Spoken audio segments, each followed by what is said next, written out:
minutes for his questions.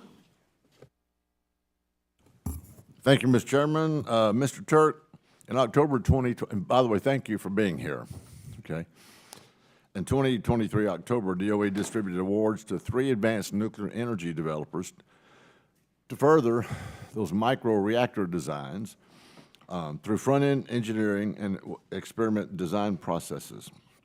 DOE's Office of Nuclear Energy, DONE, if you will, has made the sourcing of high-assay, low-enriched uranium HALEU a priority, so these companies have access to the proper advanced fuel needed for these very projects.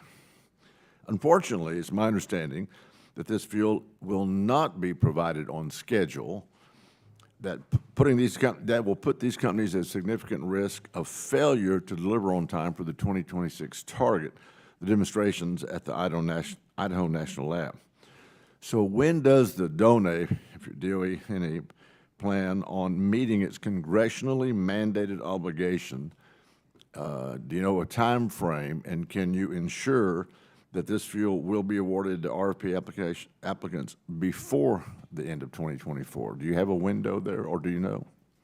Yeah, thanks for the question, Congressman, and thanks for the focus in this area. There's such a huge opportunity for micro-reactors, for small modular reactors, Generation 3 plus, Generation 4, et cetera. So thank you for the focus there. And we were able to get a significant amount of funding repurposed through the bipartisan infrastructure legislation and the most recent supplemental to build up our HALEU supply. I don't know the particular timelines that you're asking about for these microreactors, but happy to look at that. And this is an area that we're spending a lot of time and focus on in trying to make sure that we've got the fuel available for the entrepreneurs, for the companies that are doing some pretty groundbreaking work, including at our Idaho National Lab. Which we love hearing, but we want to see it going along too, because you're probably aware, and we'll get maybe a contact from your That sounds great. More than happy to follow up on right, but you're probably aware that if they don't get this HALEU, that these companies may be forced to source it from Russia or China if the DOE either cannot or doesn't deliver the fuel on schedule. Well, and that was the whole point of repurposing that $2.7 billion to make sure on HALEU, but low enriched uranium, that we're providing that. We're building up our domestic supply chain for that, and we don't have to rely on Russia. That's not what we need to do. Do you know, are you all in touch with those companies to keep them, kind of give them an updated time schedule? I'm sure we are, and we can make sure that the direct point of contact in our nuclear energy office is following up with you and your staff to make sure that everything's synced up. Well, that'd be very helpful, but we also want you to follow up with those companies as well. If you no, happy to. I'm almost positive, but I don't know the particulars involved, so I don't want to say something that I'm not 100% sure of. But well, if you don't, you won't make a good husband. You can talk to my wife about okay, that. I'm just saying. We also have seen Mr. Turk, the bipartisan bicameral support for next generation nuclear technology, which we were talking about. However, the FY25 DOE budget does not include a request for additional funding to support those 2 furthest along small modular nuclear projects in the country, including Dow and X-Energy project in my state of Texas. So how are we going to advance or accelerate advanced nuclear deployment if the DOE is not in financial shape, doesn't have the wherewithal, not in the budget, to de-risk these first-of-a-kind projects so that it actually helps decrease costs for future projects? How do we do that if it's not in your budget?